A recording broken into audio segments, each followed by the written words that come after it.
120 మంది ఆ మేడగదిలో కనిపెడతారు. సరిగ్గా కనిపెట్టే టయానికి ఇజ్రాయెల్ దేశానికి ఒక నేషనల్ ఫెస్టివల్ వచ్చింది, హార్వెస్ట్.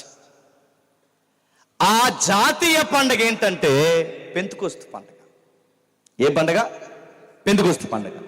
ఈ పెంతెకొస్తు పండుగకి ఇశ్రాయేలు ప్రపంచ దేశాల నుంచి చెదిరిపోయిన ఇశ్రాయేలీలందరూ, అంటే ప్రపంచ దేశాలకి చెదిరిపోయిన ఇశ్రాయేలీలందరూ సరిగ్గా ఈ పెంతెకొస్తు పండక్కి యెరూషలేం పట్టణానికి వస్తారు, రావాలి.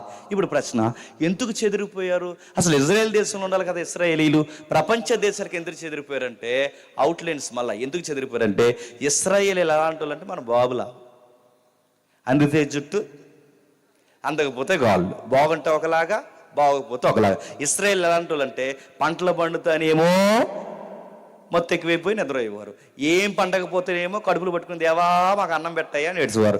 తీరా అన్నం పెట్టిన తర్వాత దేవుడిని మర్చిపోయేవారు. అందుకే దేవుడిచ్చిన ప్రతిసారి దేవుడిని ఎక్కిరించే పనులు చేశారు. చెట్లకు మొక్కారు, పొట్లకు మొక్కారు, సూర్యుడికి మొక్కారు, నక్షత్రాలు మొక్కారు. దేవుణ్ణి మర్చిపోయి ఇచ్చిన వాటిని మొక్కడం ఎప్పుడైతే దేవుడు స్టార్ట్ చేశాడో, సిరియా దేవతలను, మోయాబి దేవతలను, అమోనీయుల దేవతని, కామాతు దేవతని, ఈ దేవతలను తెచ్చి ఇజ్రాయెల్ దేశంలో బలిపీఠాలు కట్టి పెట్టి వాటిని పూజిస్తుంటే దేవుడికి తెక్కలేసి దేవుడు చేసిన పని ఏంటంటే చెదరగొట్టి పాడేశాడు. ఎవరిని? ఇశ్రాయేల్.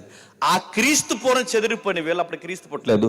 ఎప్పుడైతే వీళ్ళు చెదిరిపోయిన వాళ్ళు ఆయా దేశాలకు పోయి అక్కడ సెటిల్ అయిపోయి ఎంతకాలం సెటిల్ అయిపోయారంటే కొన్ని దశాబ్దాలు, శతాబ్దాలు ఉండిపోయారు. ఎప్పుడు చెదిరిపోయారంటే మీకు దానియేలు చెరకెళ్ళిపోతాడు తెలుసుగా, అప్పుడు చెదిరిపోయారు. ఆ దానియేలు తర్వాత మాదీయ పారసికులు వచ్చారే, దర్యావేసు కానీ, అహాస్వరస్సు, ఎస్తేరమ్మ కాలం, అప్పుడు చెదిరిపోయారు. ఆ తర్వాత గ్రీకు ద గ్రేట్ అలెగ్జాండర్ అన్నాడు చూసారా, అలెగ్జాండ్రియాలో కూడా ఇంకా చెదిరిపోయారు.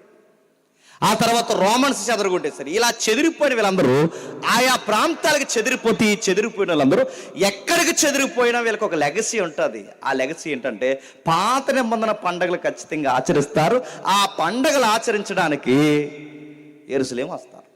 సరిగ్గా ఆచరించే పండగ టయానికి పెంతెకొస్తు పండుగ జరుగుతుంది.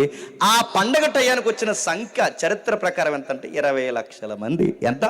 20 లక్షల మంది. ఆ 20 లక్షల మంది యెరూషలేం పండగకు వస్తే సరిగ్గా 20 లక్షల మంది పండగలు హడావుడిగా ఆ సిటీ అంతా కిక్కిరిసిపోయింది. ఎక్కడికక్కడే యెరూషలేము దేవాలయం అంతా కిక్కిరి అంటే ఎక్కడికక్కడే మనిషి అడుగేయలేనంత టైట్ సెక్యూరిటీతో నిండిపోయింది. అటు సైనికులు, రోమ బలగాలు, జనాలు, ఎక్కడికక్కడే మాబు పెరిగిపోయింది. అలాంటి టైంలో 20 లక్షల మంది కింద ఉంటే 120 మంది పైన ఉన్నారు. వాళ్ళెవరు? వాళ్ళు ఇశ్రాయేల్ కాదు, క్రైస్తవులు. వీళ్ళు ఇశ్రాయేలీలు ఆ 120 మంది పైన ఉన్నారు. వాళ్ళు ఏం చేస్తారంటే యేసు ప్రభు చెప్పిన దానికోసం కనిపెడుతున్నారు. వాళ్ళు పండగకు వచ్చారు. వీళ్ళు ఈ 20 లక్షల మంది పండగ చేస్తున్న వాతావరణంలో ఎల్లుంటే 120 మంది ప్రభు చెప్పాడే వాగ్దానం కొరకు కనిపెట్టమని. ఏంటి ఆ వాగ్దానం అంటే ఇల్లు లేని వారికి ఇల్లు, వాకులు లేని వారికి వాకులు. ఎమ్మెల్యే గారు ఎత్తున్నారు, అవి కాదు. వాగ్దానం అంటే ఏంటి? రేషన్ కార్డులు, ఆధార్ కార్డులు, బీసీ సర్టిఫికెట్లు, ఇవి కాదు. వాగ్దానం అంటే ఏంటంటే పెళ్ళయి పిల్లలు లేని వారికి పిల్లలు. చెప్పండి, పెళ్ళయి పిల్లలు పుట్టి మాట వినకపోతే ఆ పిల్లలకు దీవెనలు, ఇవి కాదు. వాగ్దానాలు అంటే ఏంటంటే వాగ్దానం కార్డు కాదు. వాగ్దానం అంటే ఏంటంటే పరిశుద్ధాత్మను పొందుకోవడమే వాగ్దానం. పరిశుద్ధాత్ముడే వాగ్దానం, వాగ్దానమే పరిశుద్ధాత్ముడు. ఆ వాగ్దాన సంబంధమైన ఆత్మ పరిశుద్ధాత్ముడు నీ మీదకు వచ్చేంత వరకు మీరు ఎక్కడికి కదలొద్దు. అన్నట్టుగానే కదలలేదు, అన్నట్టుగానే సరిగ్గా పెంతెకొస్తు టయానికి పరిశుద్ధాత్ముడు వాగ్దాన సంబంధమైన ఆత్మ 120 మంది మీదకి వచ్చింది. ఎప్పుడైతే 120 మంది మీదకి వచ్చిందో వాళ్ళ భాషలు మాట్లాడుతున్నారు. భాషలు అంటే సభ, రబ, కబ కాదు. భాషలు అంటే సభ, అది కాదు. భాష అంటే ఏంటి? అలా మాట్లాడిన భాష అంటే ఈ చెదిరిపోయారు కదా ప్రపంచ దేశాలకు. ఎవరు? ఇశ్రాయేల్. ఈ చెదిరిపోయిన వాళ్ళందరూ ఆ దేశాలకు వెళ్ళిపోయిన తర్వాత వీళ్ళ ఆ దేశ భాషల్లో కొన్ని వందల సంవత్సరాలు ఉండిపోయిన తర్వాత ఆ దేశ భాషలు వీళ్ళకి వచ్చేసినాయి. ఎవరికి? ఇశ్రాయేల్ కంటే. ఇప్పుడు మనం ఉన్నామండి, ఎక్కడో అమెరికా ఆవిడని చేసుకున్నాం అనుకోండి. అమెరికా ఆవిడ ఇక్కడికి వచ్చిన తర్వాత కొన్ని సంవత్సరాలకు ఏమైపోద్ది? గణపవరం. ఇది గణపవరంలోకి వెళ్తుందా? వరదరాజపురం లాంగ్వేజ్ వచ్చేది కొన్ని రోజులకి. రాదా? ఖచ్చితంగా వస్తుంది. ఇక్కడున్న నువ్వు తర్వాత అక్కడికి వెళ్ళిపోతే నీ ఇన్ని నువ్వు కనుక అమెరికా వెళ్ళిపోయానుకో, రాను రాను అమెరికా స్లాంగ్లోకి వెళ్ళిపోతాం. మనకు పుట్టిన పిల్లలు పూర్తిగా అమెరికా లాంగ్వేజ్లో మాట్లాడరా అంటే వెళ్ళిపోయిన తర్వాత కూడా 100 అంటే పిల్లలు పుట్టి మనవలు పుట్టి అందరూ ఏమైపోయారంటే అసలు ఎబ్రీ కన్నా ఆ భాషలు బాగా నేర్చుకున్నారు.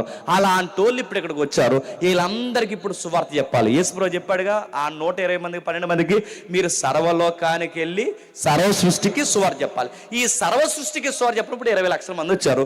ఈ 20 లక్షల మందికి సువార్త చెప్పాలంటే వీళ్ళకి భాషలు రావు. వీళ్ళకి భాష రాకపోవడానికి కారణం ఏంటంటే వీళ్ళు చేపలు పట్టే వాళ్ళు తప్ప సాఫ్ట్వేర్ ఇంజనీర్లు కాదు. వీళ్ళు ఎవరు? వీళ్ళు సాఫ్ట్వేర్ ఎంప్లాయీస్ కాదు కనుక వీళ్ళకి రాదు. అందుకే వాళ్ళు ఏం మాట్లాడలేరు కనుక వాళ్ళది అంత స్టడీ పర్సనాలిటీస్ కాదు, వాళ్ళకి లాంగ్వేజెస్ రావు. అందుకే దేవుడు ఏం చేశాడంటే వాళ్ళకి భాషలు మాట్లాడే వరం ఎప్పుడైతే ఇచ్చాడో ఆ వరముతో వీళ్ళు ఏం చేస్తాడో తెలుసా, చాలా చక్కగా వాళ్ళకి అర్థమయ్యేలా ప్రపంచ దేశాల భాషలు మాట్లాడుతుంటే వీళ్ళకి సువార్త బాగా అర్థమవుతుంది. పాత నిబంధన వచనాలు ఎత్తు మాట్లాడుతున్నారు, అనేక విషయాలు కోట్ చేసి మాట్లాడుతుంటే వాళ్ళందరూ వింటుంటే అందరికి అర్థమవుతుంది. కానీ స్థానికులకి అర్థం అవ్వలేదు. స్థానికులు అంటే యెరూషలేములో ఉన్న ఇంకెక్కడికి వెళ్ళకుండా అక్కడ ఉంటారు చూసారా, వాళ్ళకి అర్థం అవ్వలేదు. ప్రపంచ దేశాల నుంచి తిరిగి వచ్చిన వాళ్ళందరికీ అర్థమైంది కానీ వీళ్ళకి అర్థం కావట్లేదు. వీళ్ళకి ఎందుకు అర్థం కావట్లేదు అంటే వీళ్ళకి ఎబ్రీ తప్ప ఇంకేమీ రాదు. వీళ్ళేం మాట్లాడుతున్నారు, వీళ్ళు బయట భాషలు మాట్లాడుతున్నారు. ఈ బయట భాషలు వీళ్ళకి రావు, వీళ్ళకి ఎబ్రీ మాత్రమే వచ్చు. అందుకే ఈ ఎబ్రీ మాట్లాడే వాళ్ళకి వీళ్ళకి అర్థం కాక వీళ్ళు ఏమన్నారంటే లేదో కొత్త మధ్య మీద తాగేశారా అన్నారంట. ఇదంతా అపోస్తలుల గారిని ఉంటుంది, చదివారుగా. ఇదేదో కొత్త మధ్య మీద తాగేశారు, అందుకే ఇలా ఏదో మాట్లాడుతున్నారు. అర్థం కాని భాష, నెంగిడి భాష అని ఎప్పుడైతే పేరు పెట్టారో అప్పుడు పెద్ద ఆయన ఒక ఆయన లేచాడు. ఆయన పేరు పేతురు. ఆ పేతురు లేచి ఏమన్నాడంటే, సహోదరులారా మీరు పొరపాటు పడుతున్నారు. వీళ్ళ కొత్త మద్యం ఏమీ తాగలేదు. వాళ్ళ ఇతర దేవుని శక్తితో ఇతర భాషలు మాట్లాడుతున్నారు. వాళ్ళ మాట్లాడుతున్నది ఏంటంటే మీరు సిలువ వేసిన క్రీస్తుని దేవుడు తిరిగి లేపాడు. ఆ సారాంశమే ఆ 120 మంది చెబుతున్నారు. మీ బుర్రలకు ఎక్కట్లేదు, నేను చెప్తున్నాను వినండి. ఆయన్ని దేవుడు తిరిగి లేపాడనడానికి మేమందరం సాక్షులు. ఆయన తిరిగి లేచాడనడానికి కారణం ఖాళీ సమాధి ఉంది, కావాలంటే చూసుకోండి. ఆయన తిరిగి లేచాడు. దావీదు సమాధి, మన తండ్రి దావీదు సమాధి నేటి వరకు మన మధ్య ఉంది. దావీదు లేవలేదు. ప్రవక్తల సమాధులు మన దగ్గర ఉన్నాయి, ఇంకా ప్రవక్తలు లేవలేదు. ఆ దావీదు తర్వాత వచ్చిన మహారాజులు ఎవరు లేవలేదు. అసలు ప్రవక్తలు కానీ, నీతిమంతులు కానీ, దావీదు కానీ, అబ్రహాము కానీ ఎవ్వరూ తిరిగి లేవలేదు. కానీ ఒకే ఒక వ్యక్తి మరణించి తిరిగి లేచాడు. దానికి మేమందరం సాక్ష్యం. ఆ వ్యక్తి పేరు నజరేయుడైన యేసు. ఆయన తిరిగి లేచడానికి దానికి మేమందరం సాక్ష్యం అనగానే వీళ్ళందరూ ఆశ్చర్యపోయారు. అంటే ఇప్పుడు ఆయన సిలువ వేసిన రోమ ప్రభుత్వం అంటే ఎస్, మీరే దగ్గరుండి సిలువ వేయించారు రోమ ప్రభుత్వం చేత. కానీ దేవుడు ఆయన మరణపు బంధకాల్లో ఉంచక మరణించిన ఆయన్ని తిరిగి లేపాడు అని ఎప్పుడైతే ఈ ప్రసంగం చెప్పాడో ఆ ప్రసంగం తాకిడికి 3000 మంది బాప్టిజం తీసుకున్నారు. ఎంతమంది? 3000 మంది. మర్చిపోకండి, పేతురు పత్రిక వెనకాల ఏం జరిగిందో చూస్తున్నాం. ఓకే, ఎప్పుడైతే ఈ 3000 మంది బాప్టిజం తీసుకున్నారు, ఈ 3000 మంది బాప్టిజం తీసుకున్న తర్వాత అధికారికంగా సంఘము రిబ్బన్ కటింగ్ జరిగింది. అంటే దాని అర్థం ఏంటంటే అధికారికంగా క్రీస్తు శకం 33లో అధికారికంగా సంఘం ప్రారంభమైతే ఆ అధికారికంగా సంఘం ప్రారంభమైన తర్వాత సంఘం 3000, 4000 అయింది, 4000, 5000 అవుతుంది. సంఘం పెరుగుతుంది.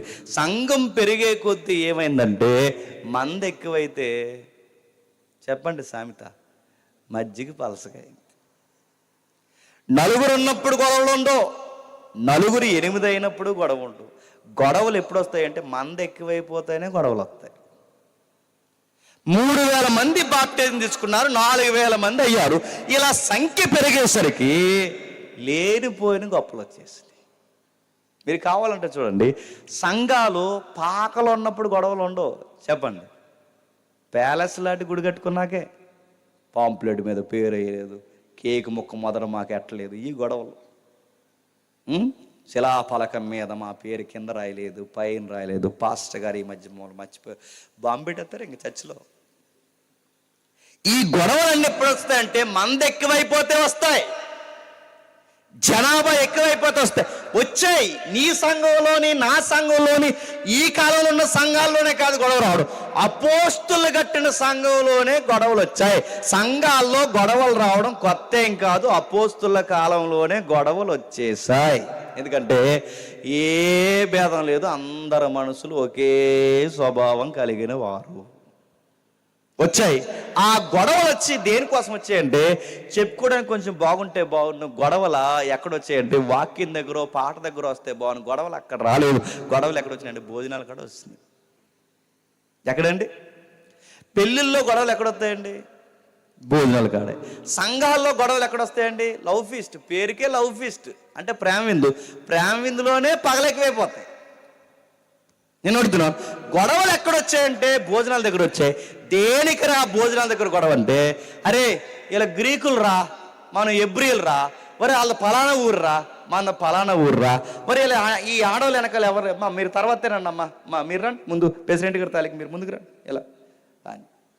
అంటే పేరున్న వాళ్ళకి ఒకలాగా, పేరు లేని వారికి ఒకలాగా, పలుకుబడి ఉన్న వారిని ఒకలాగా, పలుకుబడి లేని వాళ్ళు ఒకలాగా, డబ్బున్న వాడిని ఒకలాగా, పేదవాడిని ఒకలాగా, వయసు మళ్ళిన వాడిని వయసు కూడా గౌరవించకుండా కద్దర సొక్కాలు వేసుకున్న వాడిని ఒకలాగా, నలిగిన సొక్కా వేసుకున్న వాడిని ఒకలాగా, ఇలాంటి తారతమ్యాలు వడ్డించే వాళ్ళ దగ్గర వచ్చాయి. గుర్తుపెట్టుకోండి, ఎప్పుడు గొడవలు ఎక్కడ వస్తాయంటే ఆ వడ్డించే వాళ్ళకి తెరవ లేకపోతేనే వస్తాయి.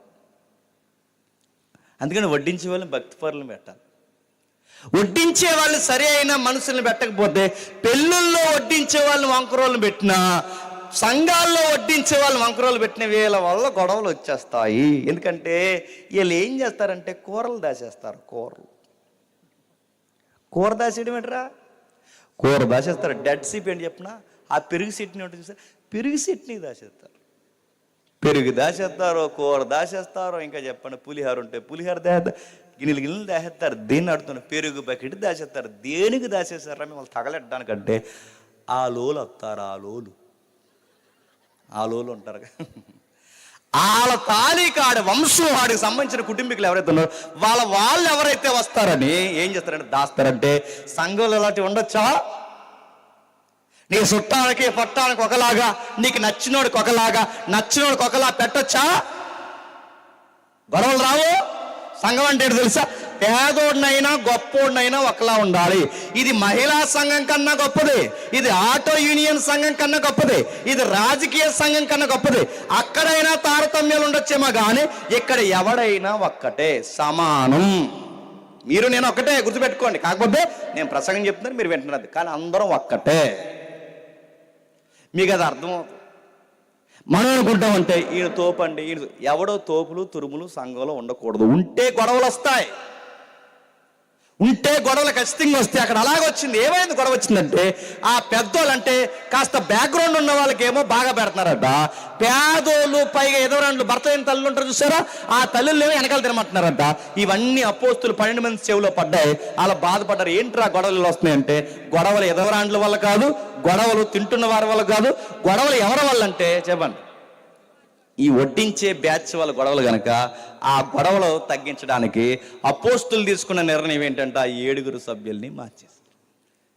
కానీ గమ్మత్తని చెప్పిన, నువ్వు నేను ఒకటి అనుకుంటే దేవుడు ఇంకొకటి అనుకుంటాడు. గొడవలు తగ్గించడానికి 7 మార్చేస్తే సరిపోదు, బుద్ధి మారాలి. ఆ బుద్ధి మారాలంటే వీళ్ళ కుదిరింగా ఉండి వీళ్ళ బుద్ధులు మాట్లేదు. అసలు ఇంత దేవుడు సమృద్ధి ఇచ్చాడంటే దేనికి సమృద్ధి ఇచ్చాడు? అపోస్తుల బోధ యందును, సహవాసమందును, రొట్టె విరుచుట యందును ఎడా తెగక భక్తిలో ఉండమని దేవుడు కోరుకునే సంఘాన్ని పెడితే, అదంతా వదిలేసి గొడవలు పెట్టుకుంటూ కూర్చుంటే దేవుడు చేసేది చెప్పిన, ఇక టీంని మార్చడం, అది మార్చడం. అపోస్తులు టీం మార్చారు, ఇక దేవుడు టీం మార్చాలనుకోలేదు, మొత్తం సంఘాన్ని చెదరగొట్టాలనుకున్నాడు. ఆ దేవుడు సంఘాన్ని చెదరగొట్టడానికి దేవుడు తీసుకున్న నిర్ణయం ఏంటంటే, ఆ వడ్డించే కుర్రోడిని బయటికి తీసుకొచ్చాడు. ఆ కుర్రోడి పేరు స్తెఫను. ఆ స్తెఫన్ని దేవుడు దగ్గరుండి రాళ్ళు ఇచ్చి కొట్టి చంపడానికి అనుమతి ఇచ్చాడు. నీకు డౌట్ రావచ్చు, అంటే దేవుడే స్తెఫను చనిపోవడానికి అనుమతి ఇచ్చాడంటే, ఎస్, 100కి 200% దేవుడే అనుమతి ఇచ్చాడు. ఎట్లా అనుమతి ఇచ్చాడంటే, సింహాల బోలు నుండి దానియేలుని కాపాడిన దేవుడు, అగ్ని గంతకాల నుండి దానియేలు స్నేహితుని కాపాడిన దేవుడు స్తెఫను ఎందుకు కాపాడలేదు?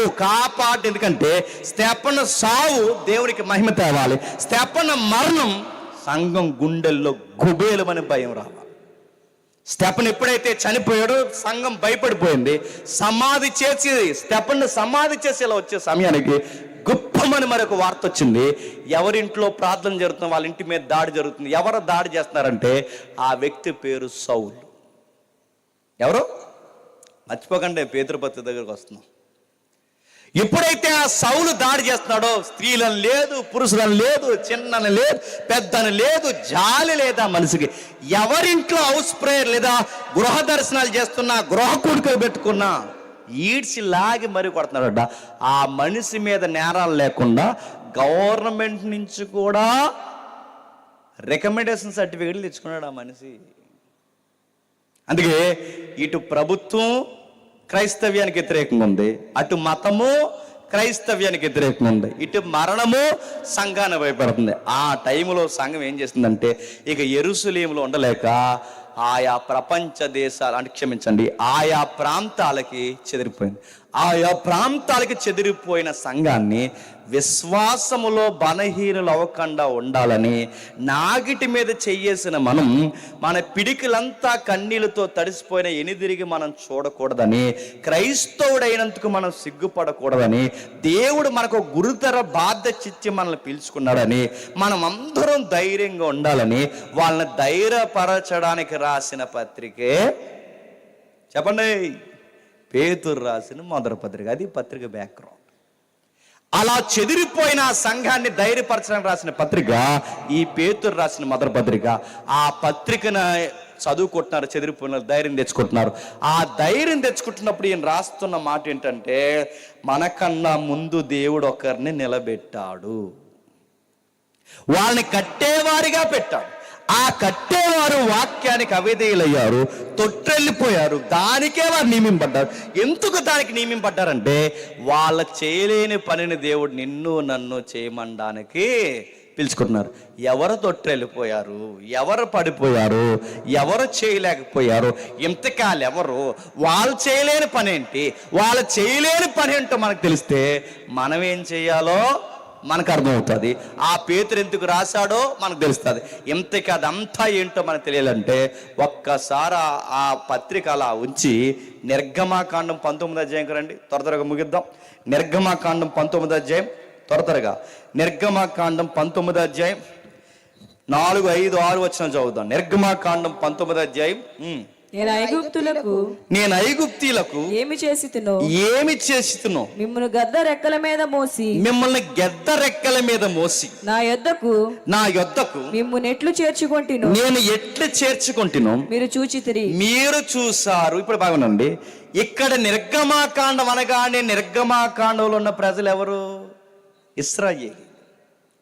ఐగుప్తీయులు ఉన్నది ఎవరు? ఇశ్రాయేలు. ఆ ఇశ్రాయేలుతో దేవుడు మాట్లాడుతూ మోసే ద్వారా ఏమంటున్నాడో మీరు చూడండి. నేను ఐగుప్తీయులకి ఏమి చేస్తుందో మీరు చూశారు, మిమ్మల్ని గెద్దరెక్కల మీద మోసిన యొద్దకు మిమ్మల్ని ఎట్లు చేర్చుకుంటున్నో మీరు చూసిదిరి. కాగా మీరు నా మాట శ్రద్ధగా విని నా నిబంధన అనుసరించి నడిచిన మీరు సమస్త దేశంలో నాకు స్వకీయ సంపాద్యమగుదురు, సమస్త భూమియు నాదే కదా. మీరు నాకు యాజక రూపకమైన రాజ్యముగాను పరిశుద్ధమైన జనముగాను ఉందురు. మళ్ళీ చదువుతున్నా చూడండి. మీరు నాకు యాజక రూపకమైన రాజ్యముగాను పరిశుద్ధమైన జనముగాను ఉందు చెప్పున్నా. ఇందాక ఈ మాట ఎక్కడో చదివాం, చెప్పండి. అది చెప్పండి అమ్మా, ఎక్కడ? పేతురు పత్రికలో చదివాం. అంటే పేతురు గారు చెబుతున్న మాట ఎక్కడదన్నమాట? నిర్గమాకాండంలో అన్నమాట. అంటే నిర్గమాకాండంలో ఉన్న మాట చెప్తున్నాడంటే పత్రికలో చెబుతున్న మాటకి నిర్గమాకాండం సంగతులకి సంబంధం ఉంది. ఈ రెండు సంబంధాలు తెలిస్తే మనకేంటంటే మన సంఘానికి మన బతుకులకి సంబంధం ఉంది. అందుకే రాస్తున్నాడు. ఏమంటున్నాడు ఆయన అంటూ, నేను ఐగుప్తీయులకి ఏమి చేసితునో మీరు చూశారు. ఏం చేశాడు? ఐగుప్తీయులు తెల్లారితే సూర్యుని మొక్కుతారు, తెల్లారితే నదికి మొక్కుతారు. నైలు నది వాళ్ళకి దేవుడు, సూర్యుడు వాళ్ళకి దేవుడు, కనబడిందల్లా వాళ్ళకి దేవుడు. 1, 2 కాదు, వాళ్ళకి అన్ని దేవుళ్ళే. కానీ వాళ్ళకి అర్థం కావాల్సింది ఏంటంటే, మీ దేవుళ్ళని పిలువబడుతున్న మీ దేవుళ్ళు నా చేతుల్లో ప్రకృతి తప్ప అవి దేవుళ్ళు కాదు, అవి మిమ్మల్ని కాపాడలేవని చెప్పడానికి ఒక మనిషిని మోసే నిలబెట్టి సూర్యుడి మీద దేవుడు మోసే ద్వారా నలుపుగా మార్చాడు, చీకటిగా మార్చాడు. పడుతున్న వర్షాన్ని దేవుడు అంటే వర్షాన్ని వడగళ్ళగా మార్చాడు. నది దేవుడు అంటే నదిని రక్తంగా మార్చాడు. భూమి దేవుడు అంటే భూమి పంటకండ చేశాడు. గాలి దేవుడు అంటే గాలిలోంచి పేలు పుట్టించాడు, పురుగులు పుట్టించాడు. ఇవన్నీ చూస్తుంటే వాళ్ళకి అర్థమైంది ఏంటంటే, ఇదేంటి మన దేవుడు మోసే మాట వినడం ఏంటి, మన భూదేవత మోసే మాట వినడం ఏంటి, మన నది దేవత మోసే మాట అంటే, మోసే మాట మన దేవుళ్ళు వింటున్నారంటే మోసే మన దేవుళ్ళ కన్నా గొప్పడైతే మరి మోసే నమ్ముతున్న దేవుడు వీటన్నిటికన్నా గొప్పడు అని ఐగుప్తీయులు తెలుసుకోవాలి. అటు ఐగుప్తీయులు తెలుసుకోవడమే కాదు, ఇశ్రాయేలీలైన మీరు తెలుసుకోవాలి. అప్పటికి ఇశ్రాయేలీలు 430 సంవత్సరాలు ఐగుప్తీలో బానిసలుగా ఉన్నారు. ఎన్ని సంవత్సరాలు? 430 సంవత్సరాలు ఐగుప్తులు. అంటే ఇప్పుడు మీకు తెలియదు ఐగుప్తులు 400 సంవత్సరాలు ఉండే చేసిన పని ఏంటి చెప్పిన, మీరు ఇంటికి వెళ్ళాక యెహెజ్కేలు 20 అధ్యాయం చదవండి. 430 సంవత్సరాలు ఉండే ఐగుప్తీలు ఏం చేశారు? ఇలా అది చేశారండి. ఐగుప్తీలు ప్రకృతిని మొక్కారా? ఏళ్ళ మొక్కారు. ఐగుప్తులు నదిని మొక్కారా? ఏళ్ళ మొక్కారు. ఐగుప్తుల విగ్రహాలు మొక్కారా? ఏళ్ళ మొక్కారు. అంటే ఐగుప్తీలు ఏం చేశారు? ఇప్పుడు చెప్పండి. వీళ్ళందరూ ఇది చేసిన ఐగుప్తీలను శిక్షించిన దేవుడు ఇశ్రాయేలీలకి షరతులు ఇస్తున్నాడు. వాళ్ళకి ఇచ్చి వాళ్ళని కాపాడి వాళ్ళు యుద్ధం చేయకుండా ఎలా తీసుకొచ్చాడు? గెద్ద రెక్కల మీదకి తన పిల్లల్ని ఎలా ఎక్కించుకుంటుందో అలా ఎక్కించుకొని మిమ్మల్ని తీసుకొచ్చాను. అంటే దాని అర్థం ఏంటంటే, పద్యభాగంలో చెప్తున్నాడు, కావ్య వ్యక్తీకరణ చెప్తున్నాడు. అంటే దాని అర్థం ఏంటంటే, ఒక 430 సంవత్సరాలు బానిసలుగా ఉన్న మీకు స్వతంత్రం రావాలి అంటే మీరు అనుకుంటే రాలేదు. మీకు 400 సంవత్సరాల నుంచి స్వతంత్రం మీరు అనుకుంటే రాలేదు. మీరు అనుకుంటే స్వతంత్రం రావాలంటే కత్తో సుత్తో నెత్తురో ఏదో ఒకటి జరగాలి. అది ఏది జరగకుండానే గెద్ద పిల్లల్ని రెక్కల మీద ఎక్కించుకుని అలా సేఫ్టీగా ఎలాగైతే తీసుకొస్తాదో అంత స్వేచ్ఛగా మీకు స్వతంత్రం వచ్చింది. మీరు కావాలంటే మీరు చూడండి, ప్రపంచ దేశాల్లో ఎవరికైనా అలాంటి స్వేచ్ఛ, ఫ్రీడమ్ వచ్చింది వాళ్ళకి? ఎవరికి రాలేదు. ప్రపంచ దేశాలు ఏ దేశానికి రాలేదండి. ఈవెన్ అమెరికా బ్లాక్ ఎవరైతే వైట్ బ్లాక్ ఏదైతే విప్లవం ఉందో, మార్టిన్ లూథర్ జూనియర్ కింగ్ ఎవరైతే ఉన్నారో అలాంటి వారు ఫైట్ చేస్తే కానీ నల్ల అమెరికన్స్ తెల్ల అమెరికన్స్ కలిసారా? ఎక్కడ మీరు చూడండి, ఏ దేశం, అందుకే స్లోగన్ కవి అంటాడు, ఏ దేశమే కన్నా ప్రతి దేశానికి నెత్తురు మరకలు ఉన్నాయి. అతివాదులు మితవాదులు అంటే పెద్దలు చనిపోతే గాని, ఎవరో ఒకరు చనిపోతే గాంధీ లాంటి వారు, సుభాష్ చంద్రబోస్ లాంటి వారు, గొప్ప గొప్ప వారు ఎవరైతే సామాజిక కర్తలు ఎవరైతే ఉన్నారో అలాంటి గొప్ప గొప్పలు చనిపోతే కానీ మన భారతదేశానికి స్వతంత్రం వచ్చిందా? మన దేశానికి కాదు, నెల్సన్ మండేలా లాంటి వ్యక్తులు చనిపోతే కానీ ఆ నల్ల జాతీయులకి స్వతంత్రం రాలేదు. మీరు చూడండి, ఏ దేశం పోయినా ఎవరో ఒక తలకాయలు రాలిపోతే కానీ స్వేచ్ఛ వచ్చిందా? కానీ ప్రపంచంలో వింతైన స్వేచ్ఛ స్వతంత్రం వచ్చింది ఎవరికో తెలుసా? ఇశ్రాయేలుకి. ఫైట్ లేదు, గుర్తుపెట్టుకోండి, కత్తి లేదు, సుత్తు లేదు, నెత్తురు మరక లేదు. మరి ఎలా వచ్చింది స్వతంత్రం అంటే, ఒక పండగ చేసుకున్నారు. ఆ పండగ పేరు పస్కా. ఆ పండగలో రాత్రి పాట పాడుకున్నారు. ఆ నైట్ ఒక భోజనం చేశారు, దాని పేరు పస్కా విందు. అది చేసుకుంటే, పండగ చేసుకుని పాటలు పాడుకుంటే స్వతంత్రం వచ్చింది. ఎవరికి చెప్పండి? వచ్చేసింది కాదు, దేవుడు ఇచ్చేశాడు. అలాంటి స్వతంత్రం ఎందుకు ఇచ్చా ప్రభు అంటే అడుగుతున్నాను.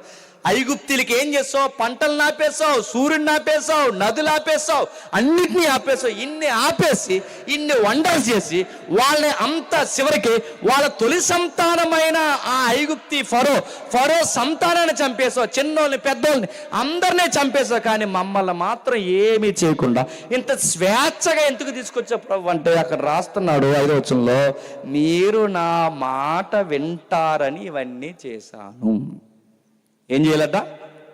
మాట వినాలంటే. ఇప్పుడు అడుగుతున్నాను, ఏ మాట వినాలంటే నా ప్రవక్త ద్వారా చెప్పుతున్నది మీరు వినాలి. 2, నా ప్రవక్త ఇచ్చిన నిబంధన మీరు అనుసరించాలంటే ఇన్ని అద్భుతాలు ఎందుకు చేసావు ప్రభువా, 10 తెగుళ్ళు ఎందుకు జరిగించావు ప్రభువా, ఐగుప్తు సింహాసనం మీద ఉన్న ఫరో సంతానాన్ని కూడా ఎందుకు చంపావు ప్రభువా, ఇవన్నీ ఎందుకు చేసావు ప్రభు అంటే దేవుడు అన్నాడు, నా నిబంధన అనుసరించాలి. నా నిబంధన అంటే మనకు అర్థమయ్యే భాషలో చెప్పిన, నేను ఒక బైబిల్ ఇస్తాను, ఆ బైబిల్ మీరు చదవాలి, ఆ చదివిన దాని ప్రకారం మీరు బతకాలి. అనుసరించడం అంటే బతకాలి అంటే నిబంధన చదవాలి, వినాలి, అనుసరించాలి. చదవాలి, వినాలి, అనుసరించాలి. చదవాలి, వినాలి, అనుసరించాలి. అప్పటికి ఇశ్రాయేలుకి ఇస్తున్న బైబిల్ ఏంటి?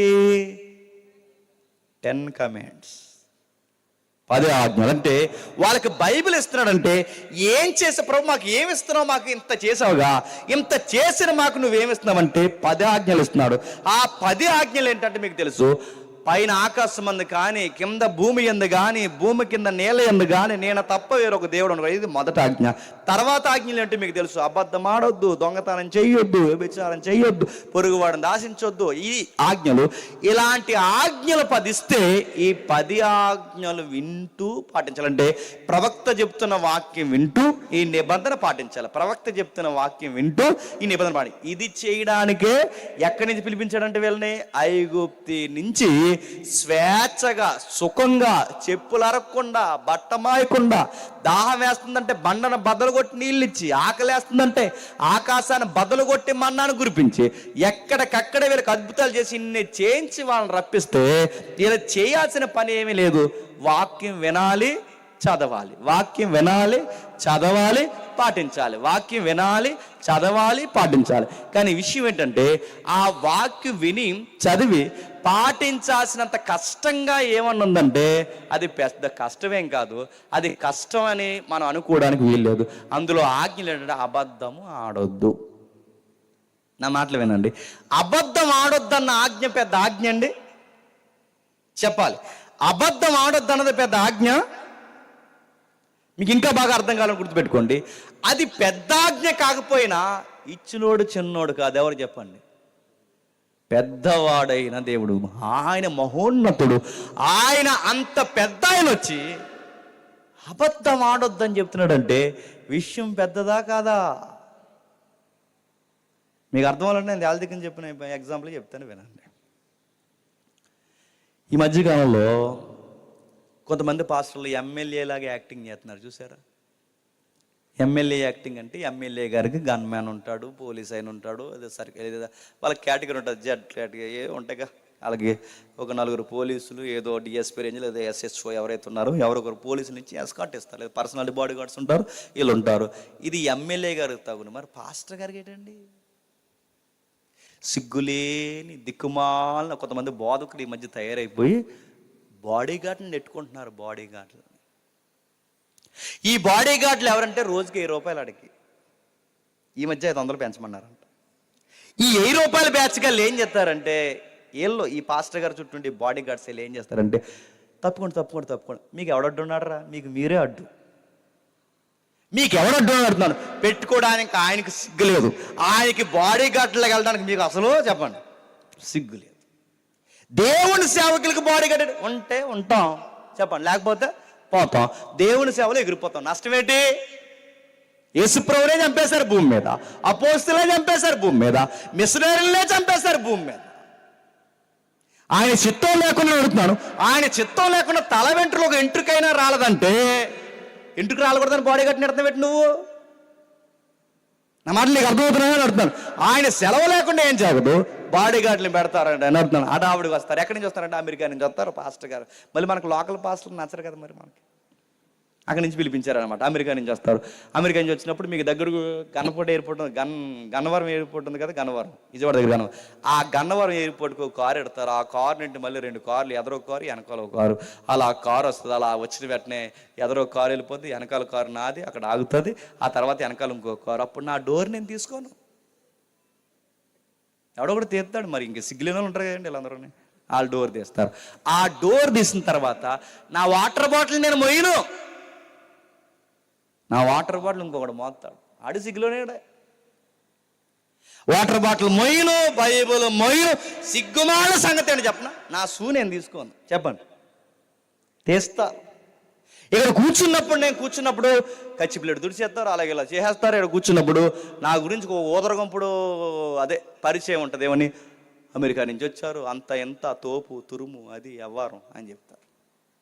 ఇదంతా చెప్పిన తర్వాత మీరు ఏం ఎక్స్పెక్ట్ చేస్తారు? ఒక నల్ల సూటు, నల్ల కారు, 2 కార్లు, ఇంత తడావిడి, వాటర్ బాటిల్ కూడా నేను మొయిను, మరి సేరిగిపోయింది కదా నాకు, వాటర్ బాటిల్ కాడ మొయిను, బైబిల్ మొయిను, ఏమి మొయిను, ఇదంతా తీసుకొచ్చి కూర్చోబెట్టిన తర్వాత మీరు ఏం ఎక్స్పెక్ట్ చేస్తారు? అంత దూరం నుంచి వచ్చాడు, ఏం చెప్తాడు ఈ పెద్ద ఆయన మీరు ఎదురు చూసినప్పుడు, అప్పుడు నేను వెంటనే సీరియస్గా నిలబడి అబద్ధం ఆడకండి, దేవుడు మిమ్మల్ని దీవించును గాక అని వెళ్ళిపోయాను అనుకోండి, మీరు ఏమంటారండి? ఈ మాత్రం దానికి ఈయన గారికి అమెరికా, మళ్ళీ 3 కార్లు, ఈయనకి మళ్ళీ బాడీ గార్డులు, మళ్ళీ వాటర్ బాటిల్ మోసాడు ఒకడో, మళ్ళీ బైబుల్, ఈ ఇచ్చేవాళ్ళు మైక్ ఇచ్చడం, మళ్ళీ అడావుడొకటి అంత చేసి ఇచ్చారు. ఏం చెప్పాడంటే అబద్ధం. అమ్మా అది వెళ్తే ఎట్టు అనుకుంటాం అనుకోవా? ఇది నీకు నాకు గుర్తుపెట్టుకోండి, నవ్వుకో ఉందేమో కానీ పెల ఉరుములు, తగ మెరుపులు, సేనాయ పర్వతం దద్దరెళ్ళిపోయి దట్టమైన మేఘాల చేత నిండిపోయి పర్వతం అంతా ధూపం చేత భయంకరంగా అటు ఇటు ఊగిసలాట గురైపోతుంటే ఆ భయంకరమైన అగ్ని గంధకాల మధ్య దేవుడు 40 రోజులు మోసేతో మాట్లాడుతుంటే పర్వతం పట్టినవాడు కూడా చచ్చిపోతాడు, ముట్టినవాడు కూడా చచ్చిపోతాడు. ఇంత భీకరంగా దేవుడు ఆ రోజు ప్రత్యక్షమైతే 40 రోజులు ఇంత భీకరంగా మెరుపుల మధ్య దట్టమైన మేఘాల మధ్య మాట్లాడి ఏం మాట్లాడ ప్రభు అంటే అబద్ధం ఆడొద్దు అన్నాడంట. ఇదేంటి ఇంత గంభీరమైన దేవుడు వచ్చి అబద్ధం ఆడొద్దని చెప్తున్నాడంటే అదేమైనా సింపుల్ విషయమా? ఎందుకు ఆ మాట చెప్తున్నాడు చెప్పనా? ఐగుప్తిలో ఉండి ఉండి ఉండి ఉండి ఉండి ఉండి ఉండి వీళ్ళకి అబద్ధాలు ఆడడం పర్లేదులే అన్నట్టు అయిపోయారు, వ్యభిచారం చేయడం పర్లేదులే అన్నట్టు అయిపోయారు, దొంగతనం చేయడం పర్లేదులే అంటే వీళ్ళకి కొన్ని తప్పులుగా అంటే బాగున్నట్టా బాగానట్టా నేను అడుగుతున్నాను. ఇది కూడా చెప్పించుకుంటున్నారు అంటే దాని అర్థం ఏంటి? బాగున్నట్టా బాగాలేనట్టా? మరి ఇది కూడా కొన్ని పెద్ద దేవుడు, గంభీరమైన దేవుడు వచ్చి పెద్ద విషయాలు చెప్పకుండా చిన్న విషయాలు కూడా చెప్తున్నారంటే మనుషులు బాగున్నట్టా పాడైపోయినట్టా? నేను అడుగుతున్నాను, పాడైపోయారు. గమ్మత్తడి చెప్పిన ఈ రోజుకి ఇశ్రాయేలీలాగే ఉన్నారు లేరా? మీకు ఉదాహరణ చెప్తాను వినండి. అబద్ధం ఎందుకు ఆడేవారు అన్నాడంట పెదరాయుడు. పెదరాయుడు తీర్పులు తెలుసు కదా. మీరు నీతిమంతుల్లాగా నన్ను నీతిమంతుల్లా చూడకండి. పెదరాయుడు అందరికీ తెలుసు. తెల్లదు అప్పుడు ఎప్పుడు చూసాక మారకముందు చిన్నప్పుడు నిక్కర్లు వేసుకున్నప్పుడు ఆ పెదరాయుడు తీర్పుళ్ళు పెదరాయుడు చెప్తాడు. పెదరాయుడు శనరాయుడు ఊళ్ళో తీర్పులు పెదరాయుళ్ళు శనరాయుళ్ళు ఈ రాయుళ్ళు తీర్పు చెప్తాడు. పెదరాయుడు అడిగారట, ఎందుకు చేసావురా దొంగతనం అని అడిగాడట. దొంగ అన్నాడంట, ఆకలేసింది అయ్యగారు అన్నాడట. తప్పు నీది కాదురా, చెప్పండి. ఆకలితో కూడా కాదురా, ఆకలి పెట్టినా చెప్పండి. దేవుడు మొత్తం మీద ఎవడ మింగేసారండి. ఎందుకు దొంగతనం చేస్తారంటే ఆకలేసింది అన్నాడట. ఆకలేసి అంటే తప్పు నీది కాదురా, ఆకలిరా, ఆకలి పెట్టిన దేవుందిరా, ఈ వదిలేయండిరా అన్నాడు. ఇది పెదరాయుడి తీర్పు. దేవుడి తీర్పు చెప్తాను వినండి. దేవుడి తీర్పు ఏంటి చెప్పనా? నీతి కొరకు ఆకలి దప్పులతో ఉండు తప్ప ఆకలి కోసం నీతి తప్పావో నీకు పెదరాయుడికి డెప్ప ఉప్మా అయిపోద్దని చెప్పాడు. అది దేవుడి జడ్జిమెంట్, గుర్తుపెట్టుకో. అవసరమైతే దొంగతనం నడుతున్నాను, ఆకలేస్తే ఆకలితో ఉండిపో, దొంగతనం చేయకు. నమ్ము, కాకులతో ఆహారం పెడతాడు. నమ్ము, సింహం పిల్లైన ఆకలి తప్పులతో చచ్చిపోతే కానీ ఆయన నమ్మిన వారికి తగిన సమయం అందు తృప్తినిస్తాడు. నువ్వు నమ్ము. ఇంటికి రా, ఈ దొంగ వ్యాపారం చేస్తున్నా, ఇంకా బతకడానికి ఏ వ్యాపారం లేదు అని అడిగితే ఈ దొంగడు అన్నాడంట, బతకడానికి ఏం చేయలేను మరి. 4 పిల్లలు అంటే 4 పిల్లలు అయితే అమెరికా పో, లేదా కువైట్ పో అడుగుతున్నాను. కష్టపడి బతుకు, దొంగ వ్యాపారం చేసి బతికితే సుఖపడిపోతావా? ఆ నెత్తి మీద 10, ఈ నెత్తి మీద 10, ఇక్కడ ఒక 100, అక్కడ ఒక 100, అడ్డగోలు సంపాదన సుఖపడతావా? ఎగిరిపోతావు. ఏదో రోజు గుర్తుపెట్టుకో. నిజాయితీగా సంపాదించిన 10 అయినా సంపాదించు, నిజాయితీగా 100 అయినా సంపాదించు, అవసరమైతే గంజి తాగు బతుకు. కానీ నీతి తప్పి అడ్డగోలు సంపాదనకు అలవాటు పడినా, నీతి తప్పి అబద్ధాలకు అలవాటు పడినా, నీతి తప్పి అడ్డగోలు బంగ్లాలు నువ్వు కట్టినా నీ గొయ్యి నువ్వు తవ్వుకుంటున్నావన్న సంగతి మర్చిపోకు. ఈ భూమి మీద ఉన్నంతసేపు నేను మోతుబరిగా చూడొచ్చేమో కానీ, ఈ భూమి మీద ఉన్నంతసేపు అడ్డగోలు సంపాదన నీకు సుఖమే వచ్చేమో కానీ, ఒక్కసారి చచ్చావో మలమల మాడిపోతావు. ఏమనుకుంటున్నావు? దేవుడు చెప్తున్నాడు, గుర్తుపెట్టుకోండి. అబద్ధం ఆడొద్దు అన్నాడంటే ఆడొద్దు, దొంగతనం చెయ్యొద్దు అన్నాడంటే చెయ్యొద్దు, ఎవడ కొంపను ఆశించొద్దు అన్నాడంటే వద్దు, వ్యభిచారం వద్దంతే. ఆయన వద్దన్నాడంటే వద్దు. అసలు నేను ఎందుకు అబద్ధం, ఎక్స్ప్లెనేషన్ లేదు. 10 ఆజ్ఞలు ఇచ్చాడు ఇశ్రాయేలుకి. ఆడొద్దు, చూడొద్దు, చెయ్యొద్దు, ఆడొద్దు, ఆశించొద్దు, అబద్ధాల జోలికి పోవద్దు, దొంగ బతుకొద్దు. మరి మేము ఎలా బతుకుతాం ప్రభు అంటే, నా మాట శ్రద్ధగా విని నా నిబంధన అనుసరించి నా ఆజ్ఞలు పాటిస్తే మీ గుడారంలోకి ఏ తెగులు రాదు. మీ పంటలను దీవిస్తా, మీ బిడ్డలను దీవిస్తా, మీ బతుకులను దీవిస్తా, మీ భవిష్యత్తును దీవిస్తా, నీ పిల్లలు ఆశీర్వాదకరంగా ఉండాలి అంటే నా నిబంధనకు పడి ఏడండి, మీరు పట్టిందల్లా బంగారం చేస్తా అన్నాడు. ఖచ్చితంగా చేస్తా.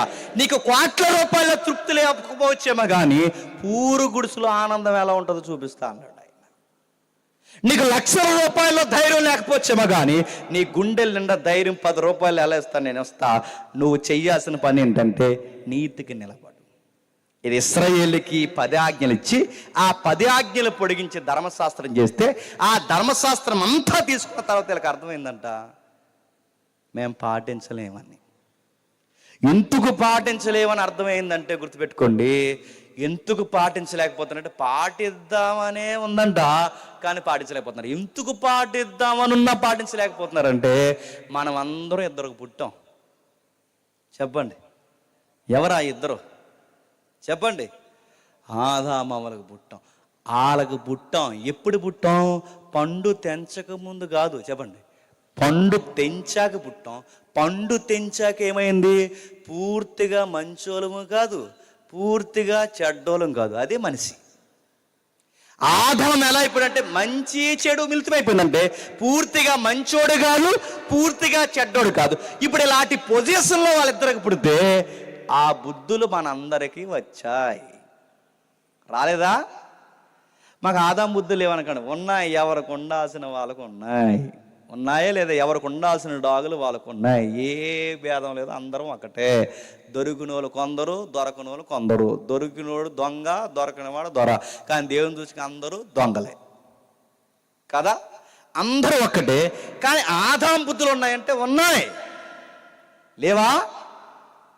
మీరు కావాలని చెక్ చేసుకొని, నేను చాలా దిక్కుని చెప్పింది మీకు చెప్తున్నాను. మీ చిన్న పిల్లోడిని పిలిచి ఆ పిల్లోడి ముందు ఇంకో పిల్లని ఎత్తుకోండి, ఇంకో పిల్లోడిని. మీ పిల్లల ముందు ఏరే పిల్లల్ని ఎత్తుకోండి. వాళ్ళని దింపే వరకు ఏడు పాపితే ఒట్టు. నాకు 2 పిల్లలు ఉన్నారు, అది చెప్తున్నాను వినండి. వాళ్ళని దింపే వరకు వీళ్ళని దింపితే వీళ్ళు ఏడు పాపి ఆపరు. ఇంకా వాళ్ళ ముందు ఇంకెవరిని ఎత్తుకోకూడదు. ఇంకా వాళ్ళ ముందు ఎవరికి ఏమి ఇవ్వకూడదు, వాళ్ళకన్నా బాగా ఎవరిని చూడకూడదు. దాని పేరు ఏంటి చెప్పిన? అసూయ. దాని పేరు జలసి. ఆ వయసుకి వాళ్ళకు ఉందంటే ఆ వయసుకి మనకు ముద్దు వస్తుంది, కానీ ఎదిగితే పెద్దోడైతే దాని పేరు అసూయ. ఎలా వచ్చినాయి ఈ మనుషులకి చెప్పండి? వాళ్ళ నుండి వచ్చాం. ఎవరి నుండి చెప్పండి? పెద్దోళ్ళు ఉన్నారుగా, వాళ్ళ బుద్ధులే. పడిపోయిన ఫాలెన్ హార్ట్, పతనమైపోయిన హృదయంలో నుంచి వచ్చాం గనక, వాళ్ళ నుంచి మనం వచ్చాం గనక నేచర్ వచ్చింది. వస్తాయంటే వస్తాయి. నీకు నాకు ఈ తెలియవేమో కానీ పెద్దోళ్ళకి తెలుస్తాయి. ఆ పెద్దవాళ్ళు కొంత వయసు మళ్ళీ వాళ్ళని అడగండి, వాళ్ళకి తెలుసు. ఒకప్పుడు పెళ్ళిళ్ళు చేయాలంటే 7 తరాలు అటు 7 తరాలు ఇటు చూసేవారు. ఎందుకు? 7 కలిపి 14 లక్షలు ఇస్తారని కాదు. ఎందుకు చూసేవారు? ఎందుకు 7 తరాలు చూసేవారు? అటు ఇటు 7 తరాలు ఎందుకు చూసారంటే ఈ 7 తరాల్లో ఎవడైనా వంకరద ఉంటే ఆ వంకరద బుద్ధులు కనుక ఈ పెళ్ళికొడుకు వస్తే ఈ పిల్లని రాచి రంపాన్ని పెట్టేస్తాడని చెప్పి అప్పుడు 7 తరాల్లో కుదిరైన వాళ్ళే ఉన్నారని చెప్పి అలా చూసి అప్పుడు 7 సంబంధం ఓకే చేశారు. అప్పుడు 7 ఇటు కూడా 7 తరాలు చూసేవారు. ఎవరైనా గయ్యాలి గంపాలి, అమ్మమ్మ, చిన్నమ్మ, పెద్దమ్మ, ఎవరు ఉంటారుగా, నానమ్మ, ఇలాంటి బుద్ధులు ఎవరైనా ఉంటే ఆ గయ్యాలి గంపల బుద్ధి కనుక ఈ పిల్లకి వస్తే, ఎవరికి? పెళ్ళికూతురికి వస్తే ఈ పిల్ల కుటుంబాన్ని మొత్తానికి సీఎం సిటిక్కమంటే రోడ్డుకి ఎక్కించేస్తుంది కుటుంబాన్ని అని చెప్పి అప్పుడు 7 తరాలు ఇటు 7 తరాలు ఇటు చూసేవారు. వాళ్ళ బుద్ధులు ఏమన్నా వస్తే కనుక కొంపలు అంటిపోతాయని చూసేవారు. ఇప్పుడు 7 తరాలు చూడట్లేదు. 2 ఇస్తారా 3 నీ బంద్ ఇస్తారా నీకు? నేను అడుగుతున్నాను, లక్షిస్తావు ఏమి వాళ్ళు నీకు లక్షణాలు చూడు, 7 తరాల్లో ఎలా ఉన్నారు చూడు, 7 చూసేవారు పెద్దలు. ఈ 7 తరాలు అందరూ కుదురుగా ఉన్నారు. అప్పుడు సంబంధం ఒకటి. ఇప్పుడు అలా చూసుకోవట్లేదు. ఎలా చూసుకున్నారట సంబంధాలు? ఇన్స్టాలో చూసుకున్నారట, ఫేస్బుక్లో మాట్లాడుకున్నారట, వాట్సాప్లో వీడియో కాల్ చేసుకున్నారట, డైరెక్ట్ కాల్స్ మాట్లాడుకుని ఎవరు ఒప్పుకోకపోయినా ఇద్దరు లేచిపోయి పెళ్లి చేసుకున్నారట. ఆ తర్వాత 3వ వారానికి ఆటో పురమించుకుని ఇద్దరు కలిసి కోర్టుకు పోయారట. ఎందుకు? గొడవలు వస్తుంది. ఎందుకే మరి ఇష్టపడి చేసుకుని ఆడితో పోయే కదా, మళ్ళీ కోర్టులో కేసు వేసేవి ఎందుకని అడుగుతుంటుంది. ఆ ఎదవి ఎలా ఆటోడని ఇప్పుడు వరకు నాకు. మరి నీకేం తెలుసు? ఇన్స్టాగ్రామ్లో మంచోడు అనుకున్నాను, చెప్పండి, ఫేస్బుక్లో మంచోడు అనుకున్నాను, నడుతున్నాను. ఈ ఫేస్బుక్లో ఇన్స్టాగ్రామ్లో బుద్ధులు ఎలాంటియో తెలియవు. ఆ బుద్ధులు ఎలాంటివో తెలియాలంటే దగ్గరికి రావాలి. ఆడి దగ్గరికి రాకముందే తెలియాలంటే ఆడి బ్యాక్గ్రౌండ్ తలకాయలేటో ఇలా. అందుకే పెద్దలు అటు 7 తరాలు, ఇటు నువ్వు 7 తరాలు చూడలేదు. ఫేస్బుక్లో వాట్సాప్లో చూసి ఓకే చేసేందుకు ఆటో ఎక్కి కొట్టుకు పోయారు మీ ఇద్దరు. నా మాట్లాడుకుంటున్నా అంటే బుద్ధులు వస్తాయంటే వస్తాయి. పెద్దలు నడుతున్నాను, పెద్దలకుండే బుద్ధులే కాదు జబ్బులు రావట్లేదా? తాతకు షుగర్ ఉంటే మన వాళ్ళకి వస్తున్నాయి, తాతలకు బీపీలు ఉంటే మన వాళ్ళకి వస్తున్నాయి, తాతలకు గుండెపోట్లు ఉంటే మనకు వస్తున్నాయి లేదా? కొన్ని వారసత్వంగా వచ్చే వ్యాధులు ఉంటాయి, వస్తున్నాయి లేదా? వ్యాధులే వచ్చినప్పుడు నేచర్ రాదా? వ్యాధులు వచ్చినప్పుడు బుద్ధులు రావా? వస్తాయి. ఇప్పుడు చెప్పండి, ఆదాము నుంచి అందరం వచ్చాం గనక విషయం ఏంటి తెలుసా? పూర్తిగా మంచోళం కాదు, పూర్తిగా చెడ్డోళం కాదు. ఇప్పుడు గుర్తుపెట్టుకోండి, ఆదాము బుద్ధులు అందరికి ఉన్నాయి గనక, అందరం ఆదామును పోలిన వారు ఉన్నాం గనక నువ్వు పాపివని ఎవరినైనా అంటే ఒప్పుకుంటాడా? ఇప్పుడు నేను ఇప్పుడు అందరం పాపులు అంటున్నాం కాబట్టి నన్ను ఏమంటలేదు మీరు. అదే ఎవరో ఒకరిని లేపి లేగు పాపి లేగు అన్నాను అనుకోండి, ఏమంటుందండి ఆ పెద్దమ్మ? నువ్వు పెద్ద పుణ్యాతుడు మరి అంటదందా? ఖచ్చితంగా అంటారు. ఎవరో ఒకరు లేపి లేరా పాపి అంటే ఒప్పుకుంటాడా? అందరం పాపాత్ములు అంటున్నాం కనుక అందరితో కలిపి ఒప్పుకుంటున్నాం. ఒక్కడిగా నేను పాపినని ఎవడైనా ఒప్పుకుంటాడా? ఇప్పుడు చెప్పండి, నా అంతటా నేను పాపినని ఒప్పుకోవాలి అంటే నన్ను ఒప్పింపజేసేది ఒకటి ఉండాలి, నన్ను స్కాన్ చేసేది ఒకటి ఉండాలి, నేను ఎలా ఉన్నానో చెప్పేది ఒకటి ఉండాలి. దాని పేరు 10 కమాండ్స్, దాని పేరు ధర్మశాస్త్రం. అది ఇచ్చాడు, అది ఇచ్చి పాటించమన్నాడు. తీరా పాటిద్దాం అనుకునేసరికి పాటించాలనే ఉంది కానీ పాటించలేకపోతున్నారు. చెయ్యాలనే ఉంది కానీ చేయలేకపోతున్నారు. ఎందుకు చేయలేకపోతున్నారు అంటే మనిషికి రాను అర్థమైంది, మాకు ధర్మశాస్త్రం అంటే ఇష్టమే కానీ దాన్ని పాటించడం కష్టంగా ఉంది అని. అప్పుడు ఏం చేస్తున్నారు చూడండి, ఒకసారి చూద్దాం. కీర్తన గ్రంథం 19వ అధ్యాయం ముగించేద్దాం. 19వ కీర్తన ఏం జరుగుతుందో ఒకసారి చూద్దాం. ధర్మశాస్త్రం గురించి రాస్తూ ఒక మంచి మాట రాశాడు. 19వ కీర్తన త్వరగా 7వ వచనం నుంచి అనుకుంటే ఒకసారి చూడండి. యెహోవా నియమించిన ధర్మశాస్త్రము యథార్థమైనది, అది ప్రాణమును తెప్పరల చేయును. యెహోవా శాసనం, బాగా వినండి, నేను చదువుతాను మీరు చూడండి. యెహోవా నియమించిన ధర్మశాస్త్రం యథార్థమైనది. ధర్మశాస్త్రం యథార్థమైనది, కిందకి యెహోవా శాసనము నమ్మదగినది, యెహోవా ఉపదేశము నిర్దోషమైనది, యెహోవా ఏర్పరిచిన ధర్మము నిర్మలమైనది, యెహోవా యందలి భయము పవిత్రమైనది, నిత్యమైనది, యెహోవా యందలి న్యాయ విధులు సత్యమైనవి, అవి న్యాయమైనవి. ఇవన్నీ ఏంటండి? ధర్మశాస్త్రాన్ని గుర్చే. ధర్మశాస్త్రం అంటే పాత నిబంధన అంటే 10 ఆజ్ఞల మూలాలు. ఇవన్నీ మాట్లాడి చెప్తుండే. ధర్మశాస్త్రానికి ఏముందట? యథార్థత ఉందట, నమ్మకత్వం ఉందట, నిర్దోషత్వం ఉందట, నిర్మలత్వం ఉందట, పవిత్రత ఉందట, నిత్యత్వం ఉందట, సత్యమై ఉందట, న్యాయమై ఉందట. ఇంకా కిందకి రాస్తున్నారు, జుంటె తేనె దార్ల కంటను మేలిమి బంగారం కంటను గొప్ప మధురంగా ఉందంట. ఏంటి? వాక్యము. ధర్మశాస్త్రం, శాసనం, వాక్యం ఎంత గొప్పగా ఉంది. ఇప్పుడు ప్రశ్న అడుగుతున్నాను, ధర్మశాస్త్రానికి అంత గొప్పతనం ఎలా వచ్చింది? దాన్ని రాయించిన వాడు గొప్పోడు గనక. అంటే ఆ పుస్తకంలో, ధర్మశాస్త్రంలో, ఆజ్ఞలో అన్ని గొప్పతనాలు వచ్చాయంటే ఈ క్యారెక్టర్ అంతా ఎవరిదన్నమాట? ధర్మశాస్త్రం యథార్థమైనది అంటున్నామంటే ఎవరి యథార్థమైన వాడు? దేవుడు యథార్థమైన. అంటే దీంట్లోకి ఆ గుణగానాలు ఎలా వచ్చినాయి? ఆయన పెడితే వచ్చినాయి. నా మాటలు అర్థమవుతున్నాయి. ఇప్పుడు నేను చాలా దిక్కుని చెప్పింది మీకు చెప్తున్నాను వినండి. ఇప్పుడు మొబైల్ తీసుకుని 2x2 = కొడితే ఎంత వస్తుందండి?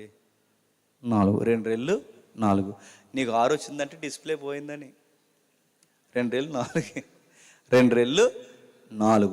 2 రెళ్ళు 4 అని దీనికి ఎక్కాలు ఎవరు నేర్పించారండి? దానికి 2 ఎక్కవచ్చు, 20 ఎక్కవచ్చు, 30 ఎక్కవచ్చు, 70 ఎక్కవచ్చు. ఎన్ని ఎక్కాలో టేబుల్స్ అడిగినా ఆ మొబైల్ చెప్పదు. దీనికి ఇన్ని ఎక్కాలు ఏ టీచర్ నేర్పించాడు, ఏ మాస్టర్ నేర్పించాడు, దానికి ఎక్కాలు ఎలా వచ్చు అంటే దానికి తయారు చేసినోడికి ఆ లెక్కలు వచ్చు కనుక, ఆ లెక్కలు తయారు చేసిన వాడికి వచ్చిన కనుక అందులో ఆ లెక్కలు పెట్టాడు. ఈ పాయింట్ మీకు అర్థమైతే ధర్మశాస్త్రానికి యథార్థత, నీతి, ఈ లెక్కలన్నీ దానికి వచ్చాయంటే దాన్ని తయారు చేసిన వాడికి క్యారెక్టర్ ఉంది. ఎవరాయన? సైన్యములకు అధిపతియగు యెహోవా. ఇప్పుడు చెప్పండి, ఇప్పుడు ఆపోజిట్గా చదువుదాం. దేవుడు యథార్థవంతుడు అంటే మనం ఎవరు మరి? చెప్పండి ముఖ్యాంశాలు. దేవుడు యథార్థవంతుడు అంటే మనం యథార్థవంతులమా? యథార్థత అంటే ఏంటండి? యథ అంటే అర్థం అంటే లోపల ఎలా ఉన్నామో బయటికి అలాగే ఉండాలి. లోపల ఒకటి బయట ఒకటి కాదు. యథార్థవంతుడు అంటే దేవుడు లోపల ఒకలాగా బయట ఒకలా ఉంటాడు. లోపల ఎలా ఉంటాడో బయట అలా ఉంటాడు. మనము లోపల ఒకటి బయట ఒకటి. ఉదాహరణ చెప్పనా? ఊళ్ళో కొంతమంది బురదనేసే బ్యాచ్ ఉంటారు. కొంతమంది ప్రతి ఊర్లో ఉంటారండి. ఆ ఇరకాటంగాలు ఉంటారు. ఆ ఇరకాటం కూడా పోతే బాగుంది అనుకుంటారు. అందరూ అనుకుంటారు ఎవడో ఉంటాడు ఊర్లో, ఏంటో నాకు బ్రేక్లో కూడా పేర్లు చెప్పకండి. ఉంటారా అనుకున్నట్టుగానే ఆడు పోయాడు, ఊరికి బరువు అయిపోయాడు, పోతే బాగుంది ఎదవ అనుకున్నాడు. నిజంగానే చచ్చిపోయాడు. చచ్చిపోయిన తర్వాత అందరూ చచ్చిపోయిన తర్వాత శవం దగ్గరికి వచ్చి అయ్యో పాపం చచ్చిపోయాడు, కొన్ని రోజులు బతుకుంటే బాగుంది అంటున్నారట. అలా ఆవిడ పక్క నుండి ఏడుతుంది. రోజు అని తిట్టుకునేవారు ఊళ్ళో వాళ్ళందరూ.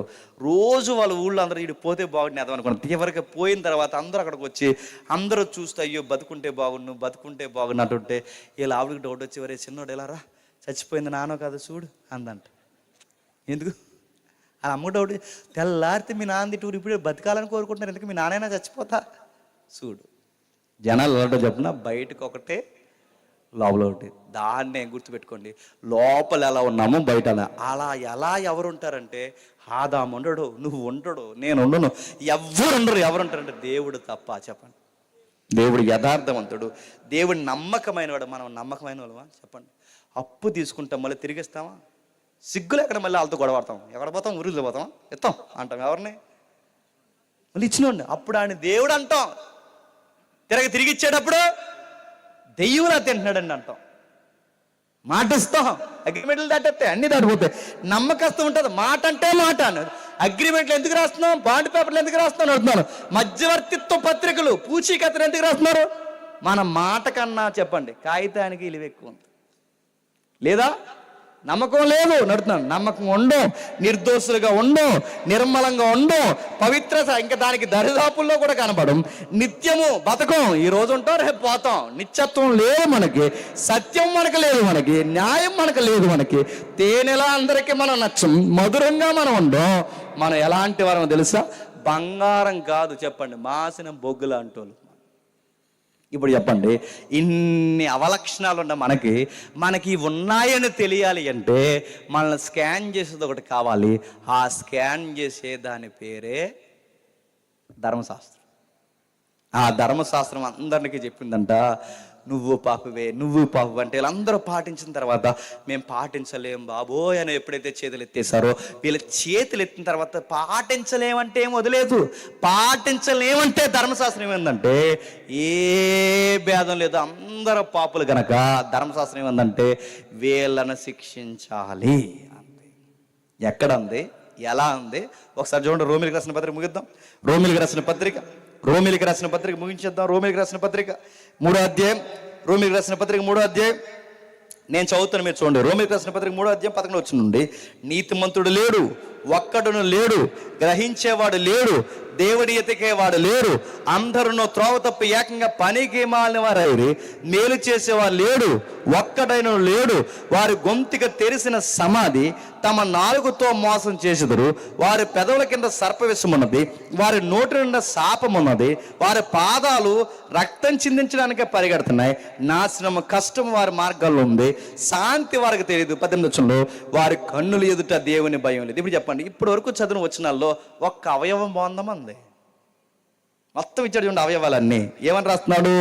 నాలుక మంచిది కాదు, గొంతు మంచిది కాదు, పెదాల మంచివి కాదు, నోరు మంచిది కాదు, పాదాల మంచివి కాదు, కన్నులు మంచివి కాదు.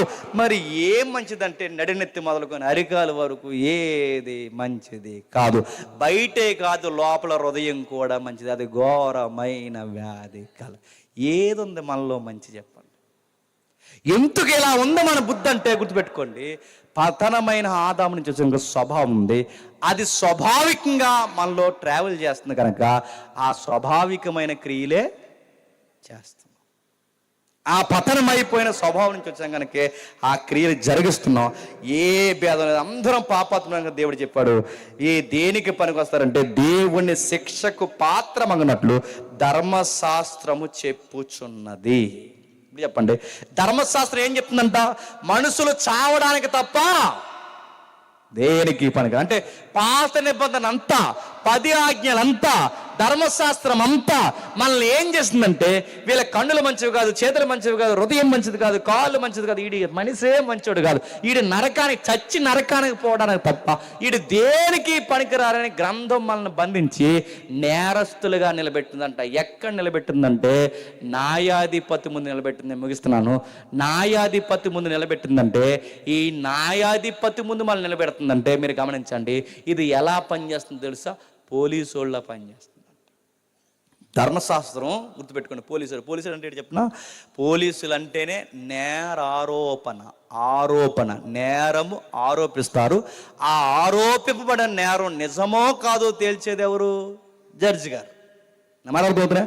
జడ్జి గారు అంటే పోలీసు వాళ్ళు నేరం ఆరోపిస్తారు. ఏమని? ఈడు దొంగతనం చేశాడు.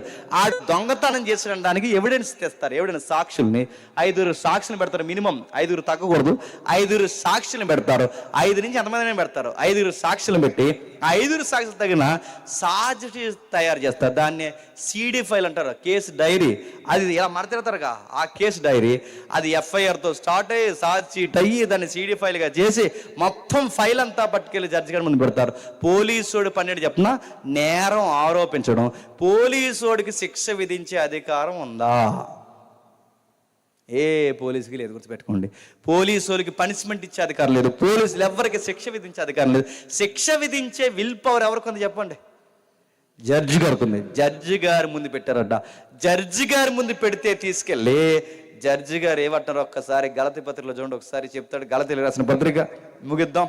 గలతీలకు రాసిన పత్రిక 3వ అధ్యాయం, గలతీలకు రాసిన పత్రిక 3వ అధ్యాయం 23వ వచనం. విశ్వాసం ఎల్లడి కాకమునుపు ఇక ముందుకు బయలుపరచబడబోవు విశ్వాసం అవలంబించవలసిన వారిగా చెరలో ఉంచబడినట్టు మన ధర్మశాస్త్రం లోనైన వారిగా ధర్మశాస్త్రం అని పట్టుకుంది. చెర అంటే ఏంటండి? అరెస్ట్. మనల్ని ఎవరు అరెస్ట్ చేశారండి? పాత నిబంధన ధర్మశాస్త్రం 10 ఆజ్ఞలు మనుషుల్ని పోలీసోడు అరెస్ట్ చేసినట్టు అరెస్ట్ చేసి తీసుకెళ్ళి ఎక్కడ పెట్టారంటే అరెస్ట్ చేసి జడ్జి గారి ముందు పెట్టే. ఆ జడ్జి గారి ముందు ఇది పెడితే మొత్తం ఆరోపించింది. ఇందాక చదువుకున్నాక ఏమని? ఇలా చేతులు మంచివి కాదు, కాళ్ళు మంచివి కాదు, తలంపులు మంచివి కాదు, ఆలోచనలు మంచివి కాదు, ఏది మంచిది కాదు. ఒక్కడు కూడా హృదయం కానీ తలలో కానీ ఏ మంచి ఆలోచన లేవు. వీళ్ళంతా పాపాత్ములని మన మీద నేరారోపణ చేసి మనల్ని అరెస్ట్ చేసి తీసుకెళ్ళి ఆ జడ్జి గారి ముందు పెడితే జడ్జి గారు తీర్పు ఇచ్చేశారు. ఏమనంటే నిజంగా ఆరోపణ నిజమైంది. వీళ్ళందరూ పతనమైపోయిన మనుషులే. వీళ్ళ శిక్షింపబడ్డాను తప్ప రక్షింపబడ్డానికి దేనికి పనికి రారని తీర్పించేశారు. వీళ్ళని చంపేసి నరకానికి ఎలుపట చీకటిలోనికి గెంటేంటని తీర్పిచ్చినప్పుడు గుర్తుపెట్టుకోండి, ఆ తీర్పు ఎప్పుడైతే పడిందో ఆ తీర్పు ఇచ్చేసిన వెంటనే హడలెత్తిపోయారు భక్తులందరూ. ఎంత అడలెత్తిపోయారు ఒక్కసారి రోమిలికి రాసిన పత్రిక త్వరగా ముగిద్దాం. రోమిలికి రాసిన పత్రిక 7వ అధ్యాయం 14 వచనం. రోమిలికి రాసిన పత్రిక 7వ అధ్యాయం 14 వచనం. ధర్మశాస్త్రం ఆత్మ సంబంధమైన ఎరుగుదుము. అయితే నేను పాపమునకు అమ్మబడి శరీర సంబంధమై ఉన్నాను. ఎలానగా నేను చేయనది నేను ఎరుగను, నేను నిశ్చయించిన చేయక దేశించినదే చేయుచున్నాను.